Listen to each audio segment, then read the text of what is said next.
Sir खबरें ये आ रही हैं कि हमास अब इसराइल से एक कदम आगे बढ़ गया है हर हर मामले में। देखिए, हमास को संरक्षण ट्रंप का मिला हुआ है। और कल हमने बात की थी कि जो इसराइल में सर्वे हुआ है उसमें कह रहे हैं 76% लोग का ये मानना है कि इसराइल यूएसए का क्लाइंट स्टेट बन रहा है। बेंजामिन नेतन्याहू पे बहुत प्रेशर आ रहा है। हम्म। और हमास ने क्या किया, अब देखिए, बात कहाँ अटकी, दो बातों पर अटकी।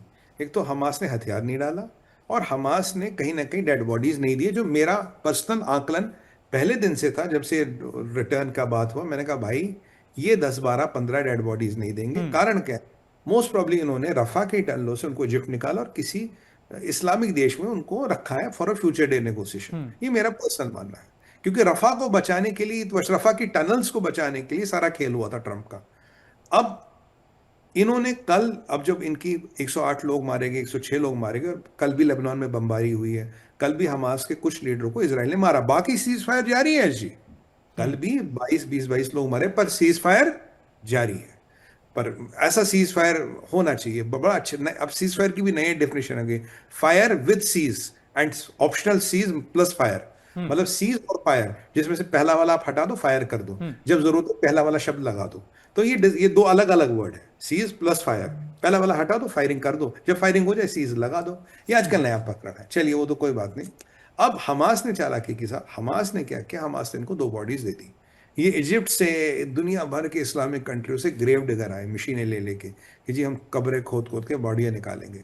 अब जो बॉडियां दी इसराइल के पास गई, इसराइलियों को मैं काफ़ी दिनों से हर मीडिया से कह रहा हूँ, भाई जो बॉडियां ज़रा ढंग से जांच करो, डेथ का टाइम देख लेना। ऐसा ना हो 2 4 दिन पहले मार दिया उन्होंने, ये कर सकते हैं।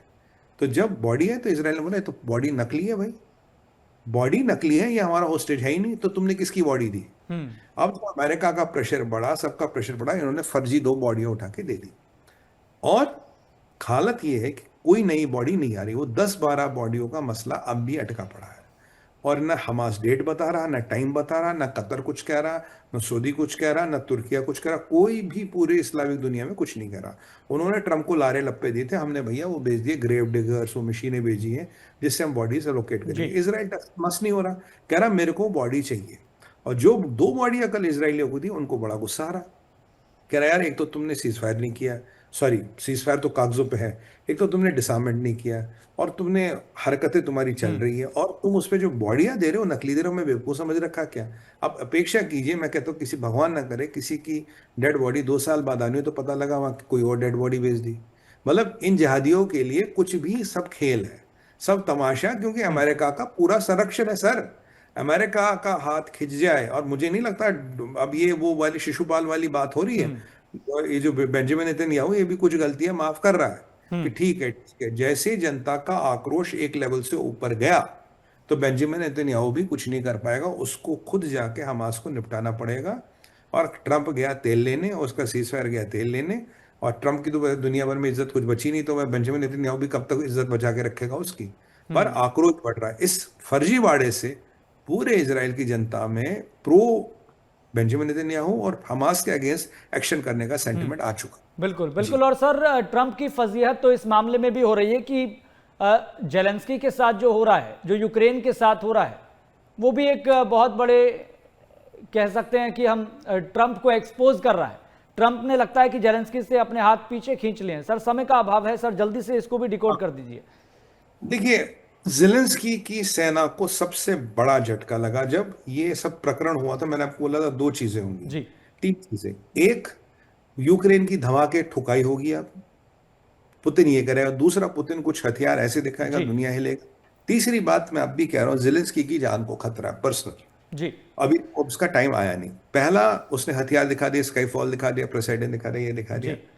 पिछले हफ्ते, यश जी, पिछले 7 दिनों में ऐसी रिपोर्टें आ रही, यूक्रेन के 10,000 सिपाही मार दिए रशिया ने। हम्म। 10,000 हफ्ते भर में। यूक्रेन के 1 लाख सिपाही आर्मी छोड़ के पोलैंड भाग गए। ठीक है जी। यूक्रेन के पास लड़ने वाला कोई नहीं। कल परसों में रशिया ने 7 नए शहरों पे कब्जा कर दिया। हम्म। और रशिया नए तरह के मिसाइल यूज कर रहा है, जिसको लेके अमेरिका बहुत आक्रोशित है, जिनकी हम्म। 2,500 किलोमीटर की रेंज है, क्रूज मिसाइल है, जिस तभी ट्रंप तो ये टेस्ट वेस्ट करने की धमकी दे रहा है। हम्म। अब यूरोप ने लगभग लगभग ये मान चुका है, नेटो में दबे स्वर में आवाजें आ रही है कि युद्ध का क्या होगा नहीं होगा, ज़ेलेंस्की हार चुका है, ज़ेलेंस्की की सेना खत्म हो चुकी है। यानी कि ज़ेलेंस्की का हारना या जी नेटो का हारना, जी यूरोप का और अमेरिका का कंबाइंड हार है सर। जी आप इसको ऐसे देखिए। और कहाँ ट्रम्प चीज फायर की डींगे खा कर रहा था, कहाँ कह रहा था 24 घंटे में लड़ाई रोक दूंगा। पुतिन का जवाब देने का स्टाइल बड़ा अच्छा लगता है, वो बोलता कुछ नहीं है, वो अगले दिन करके दिखाता है। अब सोचिए 10,000 सिपाही मारे गए हफ्ते भर में, बिल्कुल और फ्रांस को वहां सेना भेजनी थी, फ्रांस ने मना कर दिया, कह रहा मैं नहीं सेना भेज रहा।